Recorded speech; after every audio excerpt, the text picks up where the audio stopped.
বলছেন, আনা আবি মুসা রাদিয়াল্লাহু আনহু قال قال রাসূলুল্লাহ সাল্লাল্লাহু আলাইহি ওয়াসাল্লাম, আবু মুসা রাদিয়াল্লাহু আনহু বলছেন রাসূলুল্লাহ সাল্লাল্লাহু আলাইহি ওয়াসাল্লাম বলেছেন, মান সাল্লা দুহা আরবান, যে ব্যক্তি সালাতুজ জোহা চাস্তের সালাত তথা আওয়াবিনের সালাত 4 রাকাত পড়ে, এরপরে আর 4 রাকাত পড়ে জোহরের পূর্বে, জোহরের ফরজ সালাতের পূর্বে 4 রাকাত পড়ে, আর জোহা চাস্তের বা আওয়াবিনের সালাত 4 রাকাত পড়ে।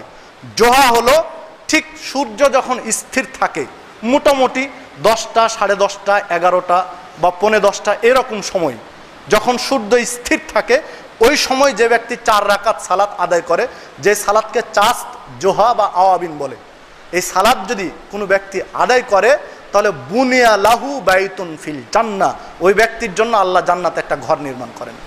সুবহানাল্লাহ। হাদিসটি সিলসিলা সহিহার মধ্যে এসেছে, 745 নম্বর হাদিস। সম্মানিত উপস্থিতি, জোহার সালাত 4 রাকাত, আওয়াবিনের সালাত 4 রাকাত আদায় করলে জান্নাতে ঘর নির্মাণ করা হয়, হাদিসটি ঠিক।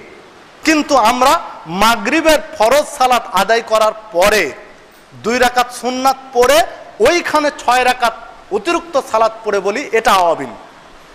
মাগরিবের পরে, সুন্নাতের পরে যদি কেউ 6 রাকাত সালাত পড়ি তাহলে বেদাত হয়ে যাবে, কারণ এই ইবাদত মুহাম্মদ সাল্লাল্লাহু আলাইহি ওয়াসাল্লাম বলেননি, একে আওয়াবিন বলেননি। অনেকে 20 রাকাত সালাত পড়ি, এটিও ঠিক নয়। 6 বা 20 রাকাত মাগরিবের সুন্নাতের পরে যদি কেউ নফল পড়ি তখন এটা সুন্নাত থাকে না, এটা বেদাত হয়ে যায়, কারণ এটা আওয়াবিন নয়।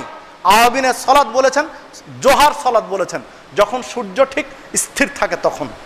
সম্মানিত উপস্থিতি, এই বিষয়গুলো আমরা